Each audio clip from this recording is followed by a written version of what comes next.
Millionaire thought he was marrying a disabled bride, but froze when she walked down the aisle. Hello, everyone.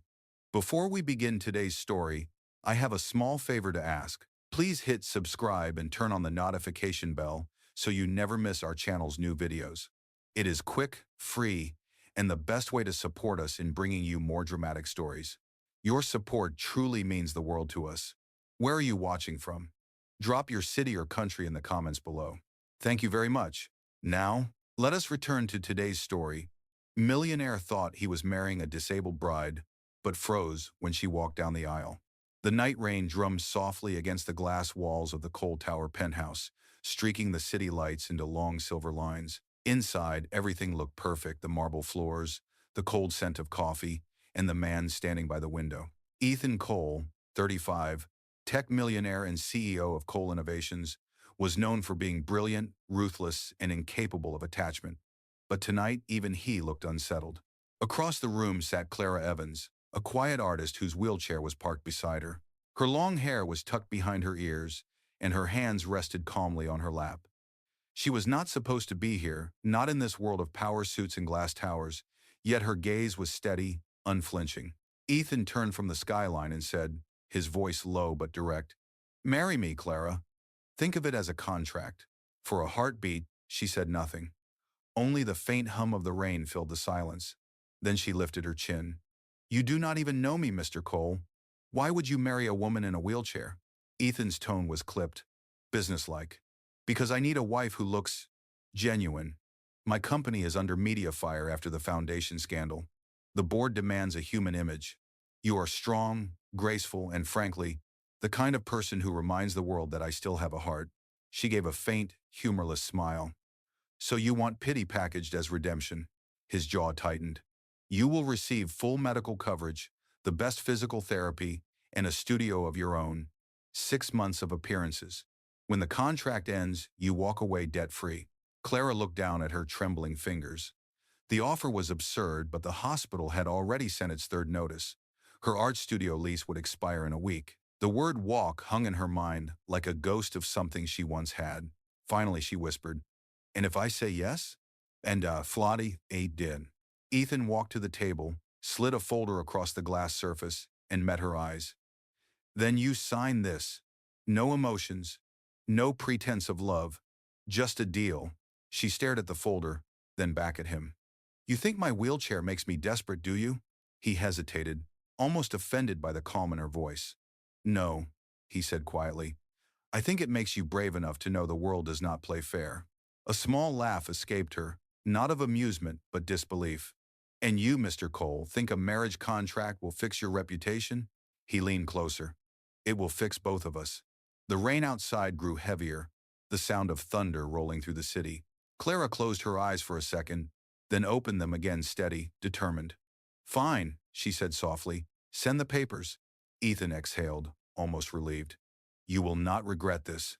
"I already do," she murmured, turning her chair toward the door. As she rolled away, the reflection of her silver wheelchair glided across the floor like a shadow beneath the city lights. For the first time that night, Ethan Cole, the man who believed everything could be negotiated, felt something he could not put into words. He told himself it was just business. But deep down, something whispered that this deal would cost him far more than he planned to pay. The following morning, sunlight filtered through the rain-streaked windows of Ethan's penthouse, turning the marble floor pale gold. The scent of fresh coffee hung in the air, sharp and clean. Ethan sat at the long dining table, staring at the unsigned copy of the marriage contract. His assistant had already confirmed that Clara Evans had sent back her signed version overnight. One neat signature, small but steady. The deal was real now. He told himself it was business. Still, the memory of her voice lingered calm, unafraid. "You think my wheelchair makes me desperate?" Those words refused to fade. Down in a modest apartment across town, Clara folded the letter from the hospital and placed it inside a sketchbook. Bills piled on the table beside her. She reached for a brush, but her hand trembled, the ache in her spine flaring as she shifted in her wheelchair. The city outside buzzed with its usual indifference. For the first time in months, she had money coming enough to pay rent, enough to breathe, but peace felt very far away. A soft knock on her door broke the silence. When she opened it, a tall man in a charcoal suit stood there, holding a sealed envelope embossed with Cole Innovations' logo. "Miss Evans," he said politely, "Mr. Cole asked me to deliver the official schedule for your public appearances. The first event will be a charity dinner next week. He also arranged a physical therapist to assist you before fittings." Clara nodded, accepting the envelope. "Thank you." When she closed the door, her apartment suddenly felt smaller. She wheeled toward the mirror. Her reflection looked both fragile and fierce. "You can do this," she whispered to herself. "Just 6 months." Days blurred together in a slow rhythm of preparation. Fittings, photo sessions, media coaching. Clara endured the stylists who spoke about her as if she were not in the room. She let them pin silk dresses around her, their hands careful, almost pitying. Each time they said, "Smile for the cameras," she did not for them, but for herself. Ethan appeared only twice during that week. Both times he was distant, efficient, offering her a curt nod before disappearing into phone calls. Yet behind his cold manners was a flicker of something else, something he could not name. The night before the charity gala, Clara arrived at the penthouse again for the final rehearsal. The city glowed beneath them, the rain replaced by a clear, star-dusted sky. Ethan stood by the balcony, adjusting his cufflinks. "You will be fine tomorrow," he said without turning. "I am not worried about me," she replied. "I am worried about how people will look at you marrying someone like me." He faced her then, his expression unreadable. "Let them look. It is their job to judge and mine to ignore." She studied him, unsure if that was arrogance or protection. "You are good at hiding what you feel, Mr. Cole." He almost smiled. "And you are good at pretending you are not hurt." For a moment, the distance between them softened. The city lights caught the faint glimmer of her silver wheelchair as she turned toward the door. "Good night, Ethan," she said quietly. "Good night, Clara," he answered, this time using her name without formality. When the elevator doors closed behind her, Ethan stayed where he was, watching her reflection vanish from the glass. Somewhere deep inside, the man who claimed he did not believe in love felt the smallest crack forming in the walls he had built around himself. And he wondered, for the first time, what it would mean if this marriage stopped being just a contract. The morning of the charity gala arrived with the brightness of early spring. Clara sat in the back seat of a black limousine, her hands folded neatly in her lap. The city blurred past the window, tall glass towers reflecting sunlight like mirrors. Her dress shimmered silver, soft fabric draped carefully over her legs. It had taken 3 days of fittings to make it perfect. A stylist had pinned her hair in a low twist, leaving a single strand to fall along her cheek. She looked calm, almost regal, but her heart thudded fast beneath the silk. Ethan Cole sat beside her, expression unreadable. He wore a classic black tuxedo, every line precise. The world would see them tonight for the first time, the ruthless millionaire and the disabled artist he had chosen to marry. It was a headline waiting to explode. "You do not have to speak much," Ethan said without looking at her. "Just smile when I introduce you." Clara's voice was steady. "I am not afraid of speaking, Mr. Cole, only of being misunderstood. It is poetic." He glanced at her then, surprised by her calmness. "You will not be," he said, but it sounded more like he was trying to convince himself. The limousine rolled to a stop before the Grand Regent Hotel. Cameras flashed instantly. Reporters shouted questions as Ethan stepped out first, his posture firm. He turned and offered his hand. Clara hesitated for half a second before taking it, her fingers light against his. Together they faced the flood of light and noise. "Mr. Cole, is it true this marriage is a publicity stunt? Miss Evans, how did you meet him? Do you really believe love can exist between a billionaire and a woman in a wheelchair?" Clara blinked against the flashes. Ethan tightened his hand around hers and guided her toward the marble steps. Inside, the noise softened to music and polite conversation. Crystal chandeliers hung above, scattering light like raindrops. Every head turned as they entered. At their table, a woman in a red gown leaned across with a rehearsed smile. "Ethan, you did not tell us your new wife was such a symbol of inspiration," she said sweetly. "So touching." Clara's smile never wavered. "Inspiration is a heavy word," she replied. "I prefer to think we are all still learning how to stand one way or another." The woman faltered, then laughed awkwardly. Ethan hid a faint smirk behind his glass of champagne. For the first time, pride flickered across his face. Later, when the host invited Clara to say a few words, Ethan leaned closer. "You do not have to," but she was already moving toward the microphone. her wheelchair gliding across the polished floor. The room fell silent. Her voice was calm, clear. People often ask what it is like to live with limits, she began. But every person in this room has limits, they just hide them better. Mine are visible, yours might not be. Yet we all wake up trying to move forward. The audience watched, motionless. Even Ethan forgot to breathe. I did not come here tonight to be someone's charity case, she continued. I came here because courage is not the absence of struggle. It is the decision to keep living beautifully, even when life does not go as planned. When she finished, the silence broke into a wave of applause that filled the hall. Cameras flashed again, but this time no one asked cruel questions. Ethan rose from his chair, his expression soft, almost humbled. As Clara returned to their table, he whispered just loud enough for her to hear, "You just saved more than my company tonight." Clara smiled faintly, her eyes glistening in the golden light. "Then maybe this contract is worth something after all," she said. And for the first time since the deal began, Ethan Cole was not sure who was saving whom. The next few weeks unfolded like scenes from a movie neither of them had planned to live in. The tabloids called it the most unexpected marriage of the year. Ethan's reputation soared. Investors returned, and Cole Innovations regained its place in the market. But behind closed doors, the world inside the penthouse began to shift in ways that no business plan could measure. Clara spent her mornings painting in the sunlit studio Ethan had arranged for her. The space overlooked the Hudson River, and the light that spilled through the glass made her canvases glow like fire. Ethan often passed by the open door, pretending he needed a file or a call, but in truth, he simply liked watching her work. She painted with focus and quiet determination, her movements graceful even when pain shadowed her face. One afternoon, as she cleaned her brushes, she caught him standing by the doorway. "You should stop lurking like a ghost," she said gently, without turning. Ethan chuckled under his breath. "I was checking the renovation progress."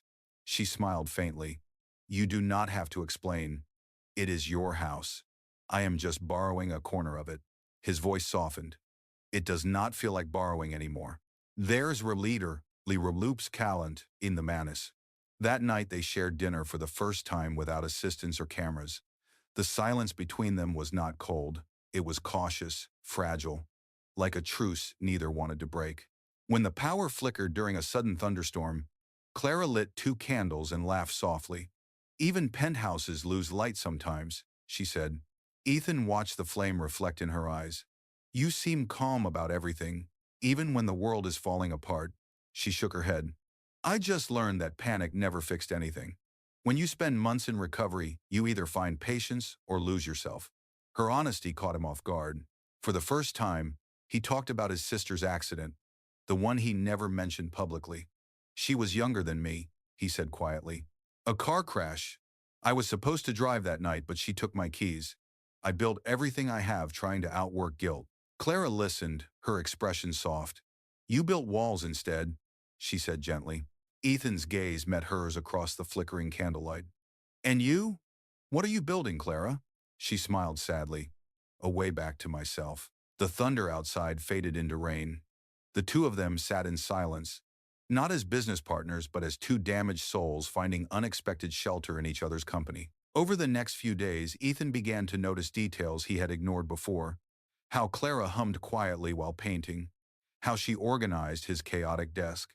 How she looked out at the skyline as if searching for freedom. He found himself waiting for her laugh, the rare kind that slipped past her guard. One evening, he returned home early and found her struggling to reach a canvas on a high shelf. Without a word, he lifted it down and placed it in her lap. Their hands brushed. "Thank you," she said softly.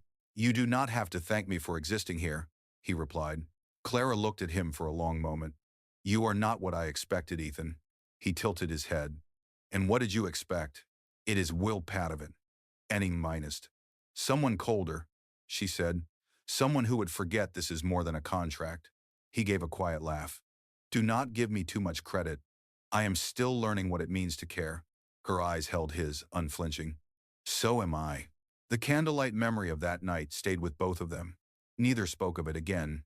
But from that evening forward, the distance between them began to close, not through grand gestures, but through the quiet, ordinary tenderness that made the impossible feel suddenly real. By the time spring gave way to early summer, the city outside their penthouse had changed colors, and so had the air between them. The marriage that began as a contract was no longer something either of them could easily define. Ethan had started to linger at breakfast, pretending to read the financial section while quietly watching Clara pour her tea. She had learned to move through the house like she belonged there. The staff noticed, but no one dared to speak. The first true test came one bright afternoon when Ethan brought Clara to a shareholders' meeting. It was supposed to be a simple appearance, another publicity moment to prove he had softened. Clara wore a tailored white dress that shimmered with each movement. Reporters waited outside the Cole Innovations headquarters, eager to photograph the couple who had become a living headline. Inside the conference hall, executives filled the room with the low hum of conversation. Clara stayed near the edge of the crowd, calm and poised. Ethan was answering questions when a senior investor, a man known for his bluntness, looked straight at her and said loudly, "It must be strange, Mrs. Cole, to live a billionaire's life when you cannot even stand beside him." The words cut through the air. For a second, the room froze. Ethan's eyes darkened, but before he could speak, Clara turned her wheelchair toward the man and said, her voice clear, "You are right. It is strange. But standing beside someone has never required legs. It requires loyalty, and I have that." The room went silent again, this time out of respect. The investor flushed, muttered something, and sat down. Ethan looked at Clara, astonished. Pride swelled in his chest, not the arrogant kind he used to know, but something warmer, cleaner. When the meeting ended, he walked beside her without a word, his hand resting lightly on the back of her chair. That evening, he asked her to join him on the balcony. The city was glowing below them, a sea of lights. "You did not have to defend me today," he said quietly. "I did not," she answered. "I defended myself. But maybe I also defended what we have built together." He studied her face, the way the wind lifted a few strands of her hair. "You keep saying we, as if this is more than a contract." Clara smiled. Maybe it already is. For a long time, neither of them spoke. The silence between them was no longer awkward, it was heavy with understanding. Ethan finally reached into his pocket and pulled out something small and gleaming. A key. "This is for you," he said. "It opens the studio on the lower floor. It is yours now, not borrowed." She stared at the key, her throat tightening. "Why are you giving me this?" "Because I want you to build something that is yours," he said softly. "You told me once you were finding your way back to yourself. I want to help you get there." Clara looked at him, eyes shining in the city light. "You are not as cold as you pretend to be, Ethan Cole." He gave a faint smile. "And you are not as fragile as the world believes." For the first time, they both laughed, the sound mixing with the noise of traffic below. When she rolled closer, their shoulders brushed. It was small, accidental, but it felt like a beginning. Somewhere deep inside, Ethan knew the line between truth and pretense had already vanished. What started as an arrangement to save his reputation had become something far more dangerous, something that could save him instead. The next few days passed quietly, but the quiet between Ethan and Clara no longer felt empty. It was full of unspoken thoughts, careful glances, and something that frightened them both because it did not belong in any contract. One late evening, after another long day of meetings, Ethan found Clara in her studio. The lights were dim, and soft jazz played from a small speaker on the windowsill. She was painting again, lost in color, her brush moving with slow precision. He stood by the doorway, watching the way she tilted her head as if listening to something only she could hear. "You should sleep," he said eventually, his voice low. She looked up, smiling faintly. "You say that like you ever do," Ethan chuckled. "Touché." He stepped closer, his eyes moving over the canvas, a swirl of gold and gray, shaped like wings rising from water. "What is this one called?" Clara dabbed her brush in blue paint. "Freedom. Or maybe forgiveness. I have not decided yet." He studied the painting, then her face. "It is beautiful," he said quietly. "You are beautiful when you paint." Her hand stilled. "You should not say things like that. It makes the pretending harder." Ethan hesitated, realizing what he had just revealed. "Maybe I am tired of pretending," he admitted. The words hung between them. Clara looked at him, her eyes searching his for any sign of insincerity. "Do not confuse gratitude with affection, Ethan. You rescued my life, not my heart." He stepped closer until they were just inches apart. "And what if I am the one being rescued?" Clara opened her mouth to answer, but emotion caught her voice. She turned away, brushing at a corner of her painting. This was not supposed to happen, she whispered. I know, Ethan said softly, but neither of us planned to care. The silence stretched. Rain began to fall outside, the kind that softened the city into a quiet glow. Ethan reached for the window, pulling it closed against the wind. When he turned back, Clara was staring at the rain, her reflection flickering in the glass. My therapist says I might walk again one day, she said suddenly. It will take time, maybe years, but I keep training.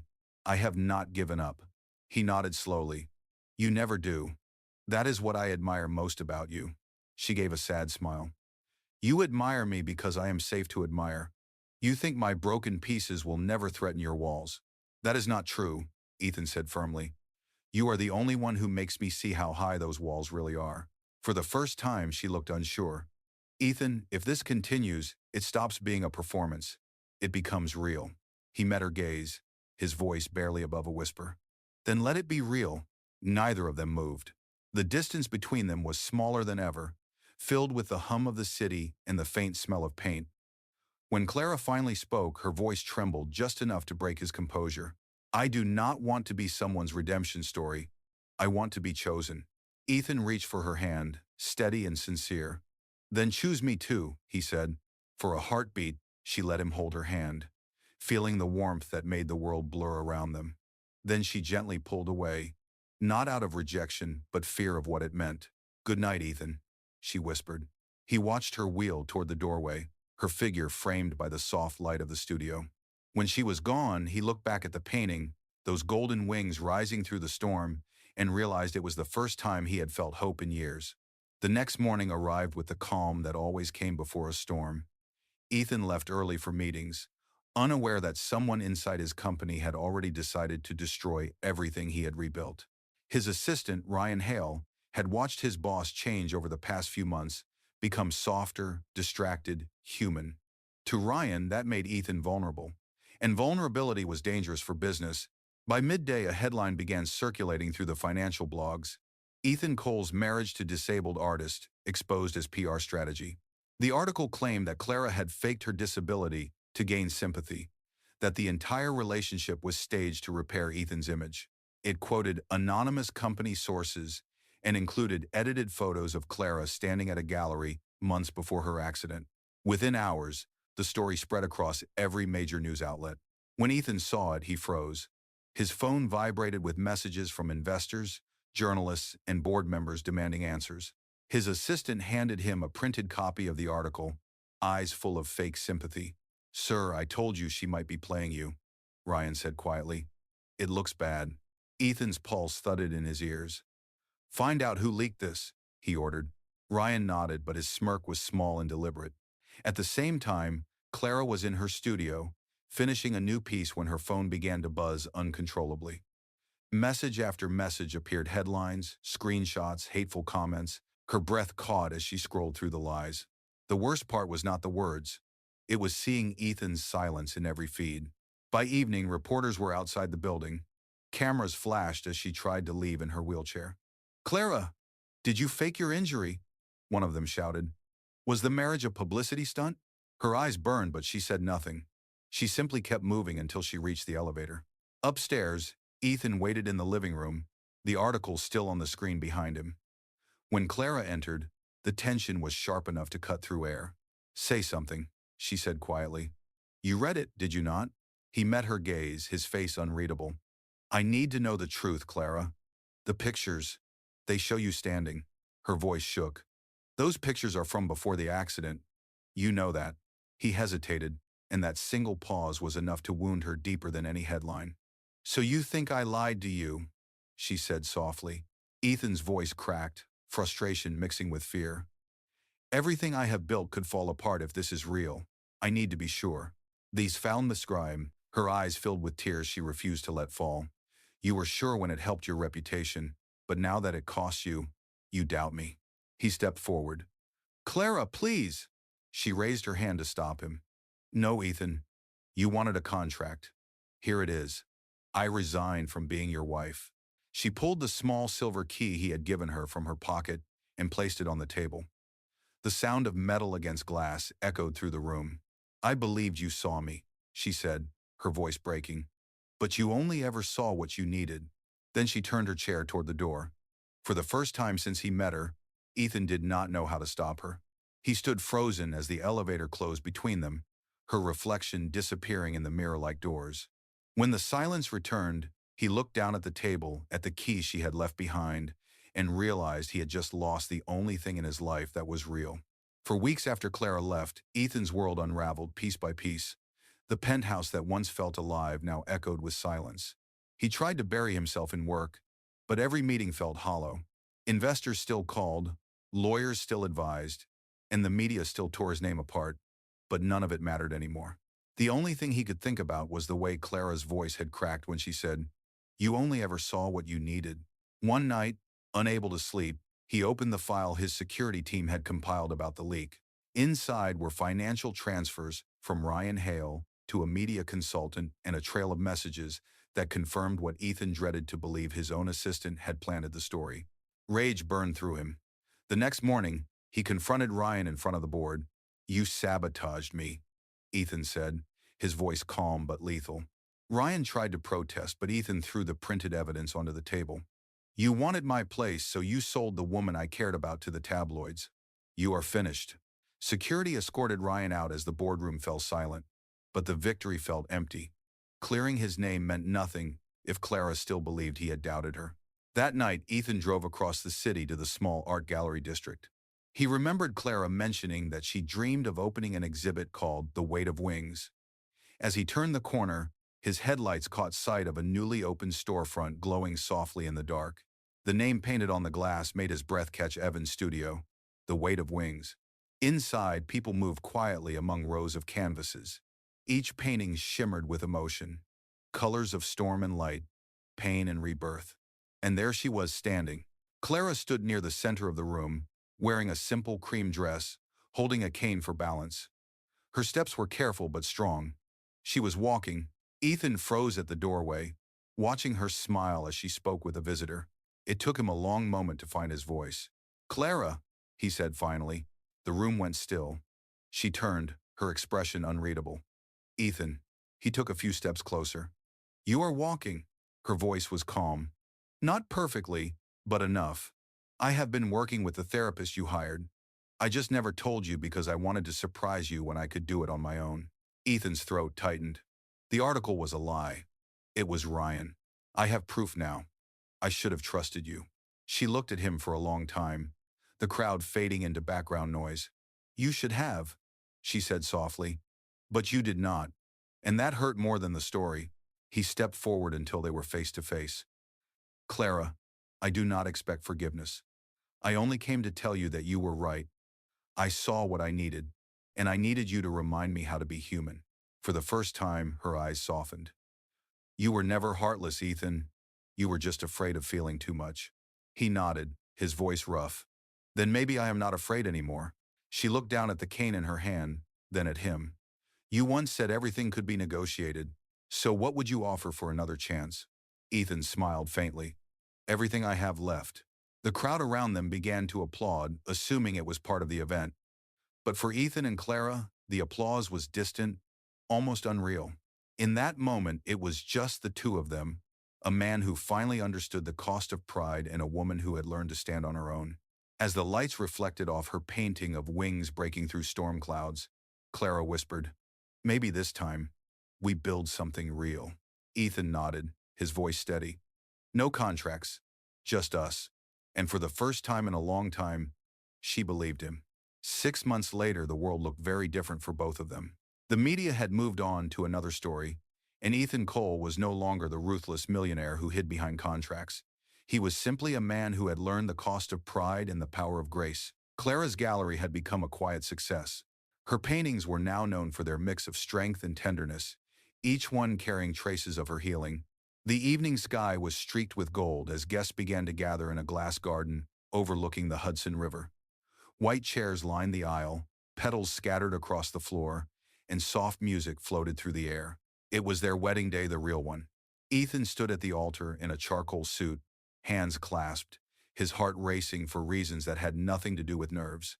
Every flash of light from the cameras outside reminded him of the night everything had started. when this marriage was only a deal on paper. But tonight, there was no audience to impress, no image to protect. There was only her. When the doors opened, a hush fell over the garden. Clara appeared at the entrance, sunlight wrapping around her like a promise. She wore a simple ivory gown that brushed the floor, and in her hand was not a cane, but the bouquet she had made herself, sunflowers, her favorite. Ethan's breath caught. He could not move. The world around him blurred as he watched her take the first step, then another, walking steadily down the aisle on her own. Every step echoed softly against the marble, a rhythm of quiet triumph. For a moment, he felt exactly what the title of their story had said. He froze when she walked down the aisle. Not from shock, but from awe. Clara reached him, her eyes glistening. "I told you I would stand on my own one day," she whispered. Ethan smiled, voice trembling. "And I told you I would be here when you did." The officiant's words faded into the background as they exchanged vows written by hand. Ethan said, "I once believed love was a transaction, but you taught me that real love is trust, no signatures required." Clara's voice was soft but clear. "I once thought strength meant doing everything alone, but you showed me that letting someone in is not weakness. It is faith." When the ceremony ended, applause filled the air, but neither of them heard it. Ethan lifted her hand, kissing it gently, and whispered, "No more contracts, no more pretending, just you and me." She smiled through her tears. "Just us." Later that night, as the guests drifted away and the city lights shimmered across the river, they stood together by the railing. Clara slipped off her heels, laughing softly. "Do you know what this feels like?" she asked. Ethan looked at her. "Freedom?" She nodded. "And forgiveness." He drew her close, their hands entwined. The cool breeze carried the faint sound of music and the scent of rain, the same kind that had fallen the night they first met. Only now, the storm was gone. As they stood there, Ethan glanced down and noticed the key she once returned to him, now hanging from her bracelet, not as a reminder of the past, but as a symbol of how far they had come. He smiled. "You kept it." Clara touched the small silver key and whispered, "It opened more than a studio, Ethan. It opened you." The city glowed around them, endless and alive. And for the first time, neither of them needed to pretend. The deal that began in silence had ended in truth, sealed not by signatures, but by love that had learned how to stand.